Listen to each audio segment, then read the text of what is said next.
Good. All right, here's a quick explanation on how to pass the De La Riva. De La Riva can be annoying because you can play with my hips. There's some real easy setups for sweeps. All he's got to do is shift his feet a little bit. So first things first, you got to understand the 4 contact points, right? So the foot's on the hip, legs on the hip, the hand's gripping, and this is gripping my hand. I've got to break these 4 contact points in order to pass. First thing I want to attack though is this wrist. I don't like anybody ever having wrist control on. So there's some easy ways to grip it. You can just cross grip down on it, or you can do an inside roll and press, both of which give you back wrist control. Once you have wrist control, I want you to 2-on-1 on this leg. If it's gi, high grip, low grip on the gi, on the leg.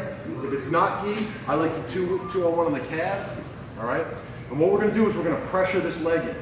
Okay. Now you can pressure it in with your hips. Or a simpler way, if the guy's real strong and he's pushing out on this leg, is pull the leg up and step behind it. And what most guys will do when this happens is they'll reset their leg for you. When it's reset, it's nice and deep. Once it's deep, we're going to back our hips out. So you're going to back your hip out and you're going to drag it across your leg. Armpit goes over the kneecap. Armpit over the kneecap. Hand goes to the waist, hand goes to the head, and that knee goes all the way to the ground. Once I'm here, I just cut my hips, boom, and I'm in side control. So one more time.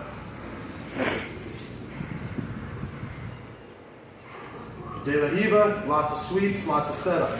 First thing I want is this wrist back. I can either pop it, or I can roll press. Either way, I've got the wrist control back. 2-on-1 on the leg. I can hip in, or I can pop it up and step behind it. When this happens, a lot of times, the guy will retract the leg and try to push on me again. That's exactly what I want. My hips back out to create space to drag. If you don't back your hips out, what happens is when you try to drag, it gets caught in your stomach, it gets caught in your shirt. So once this is pressed in, you want to hip out before you drag. Once it's dragged, you're going to see his kneecap. You're going to put your armpit on his kneecap. You'll feel this. It creates a really nice capture on his leg. Drive your knee to the ground, arm to the head. I like to cut the hip out of here so it stays tight, my knee stays up. Then I reset to side control. Last time. Wrist control, 2-on-1, hip out, leg drag. Armpit, bury the hand, head, knee. Cut the hip, I'm in nice deep side control. Let me know how it works for you, brother.